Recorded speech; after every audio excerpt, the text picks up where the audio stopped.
Hello everyone, welcome to Online Help Guide.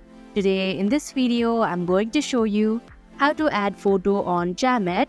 So without any further ado, let's get started. First of all, open Chamet application.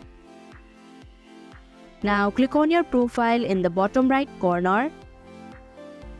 Here tap on My Profile option. Then click on My Avatar option. Now, in order to upload a photo, tap on the plus sign icon. You can either take a photo instantly or choose one from gallery.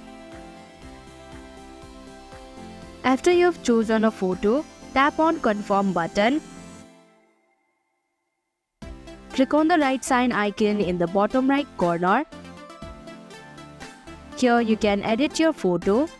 After you're done, click on the right sign icon in the bottom right corner. So that is how you can add photo on Chamet application. Thank you for watching Online Help Guide. Hope this video was helpful. If it was, hit the like button and comment down if you have any questions or feedback. Also, if you are new to our channel, subscribe and hit the bell icon so that you don't miss our upcoming videos.